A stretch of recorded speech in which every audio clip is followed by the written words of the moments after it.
Hey everyone, so you have seen that Evil Geniuses announced that their starting mid laner for the 2022 season will be jojopyun, getting promoted from their academy team. And I'm personally very, very, very excited about this, which you may have been able to pick up if you followed my content at all for the past almost 12 months.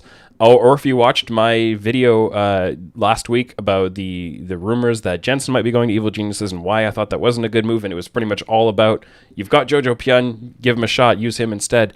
But I want to talk a little bit through a few more details of why I'm so excited about this move, why it's such a big deal to me, and why I think you should be excited about it too if you're a fan of the LCS and a fan of Evil Geniuses and a fan of young talent getting an opportunity to prove itself.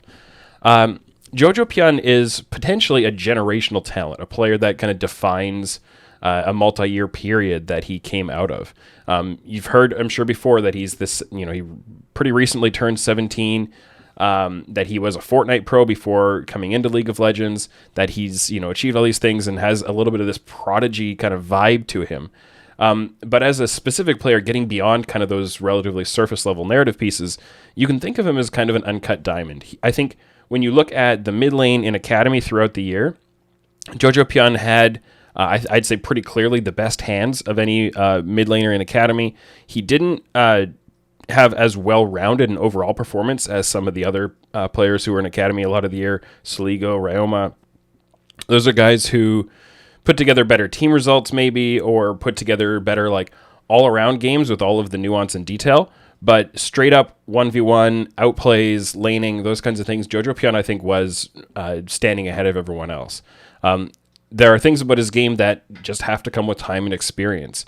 Things about communication, things about maybe a little bit about his champion pool and getting some of the more laid-back champions, a little bit more of the control mage work, stuff like that.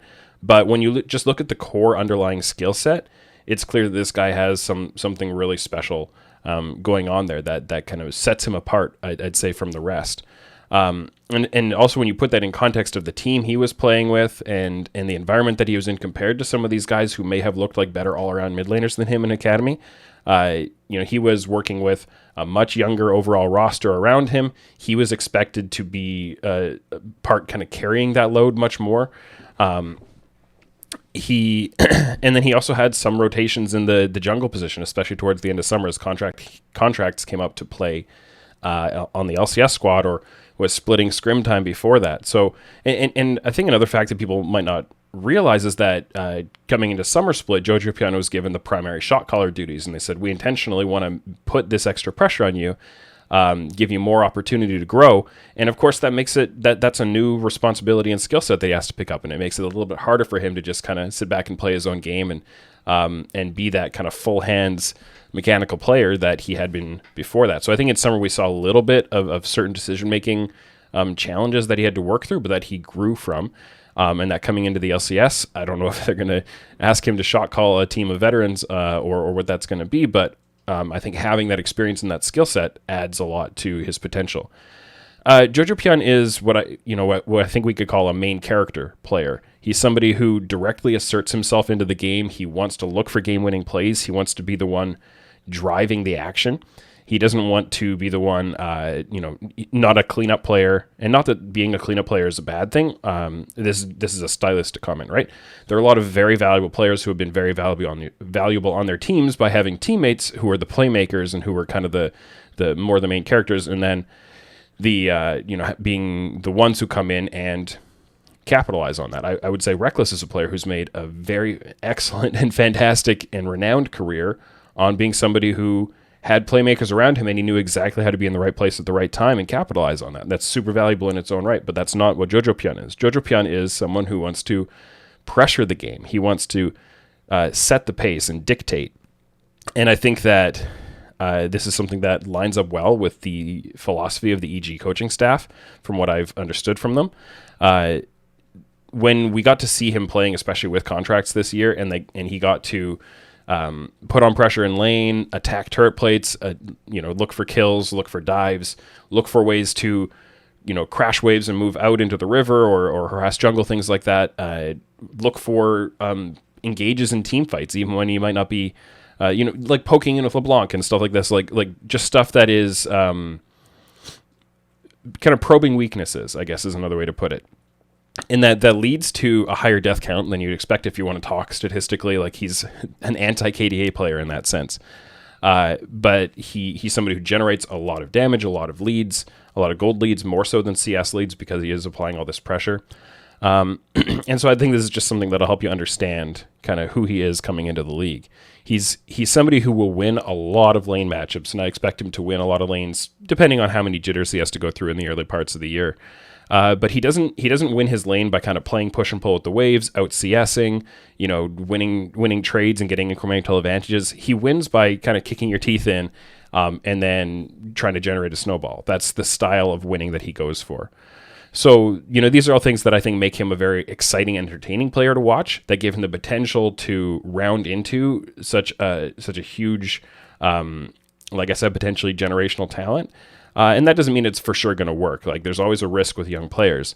But when you have this combination of raw skill that just needs to be refined, needs to have the edges polished off of that uncut diamond, then you can kind of see the potential for what might be lying underneath. And I think if you want to get some extra confidence in this, and it's not just coming kind of from my opinion or whatever, but if you want to see why, how much belief the organization has in him, you can look at some of the circumstances around this promotion, and kind of realize that Evil Geniuses believe in JoJo to almost unbelievable levels, more so than I personally do, I would say.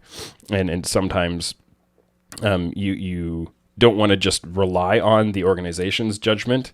In fact, Kelsey Moser, who's part of EG, has tweeted herself like, hey, just because the org does something and they are professionals at this doesn't mean that you have to assume they know better than you do. So if you aren't on board with the jojopyun promotion, that's totally valid, and you're allowed to criticize that. You don't have to appeal to authority from EG. But EG, for their own part, obviously I think if they could have gotten Chovy or Showmaker or something like that, they would have. You don't bypass players like that.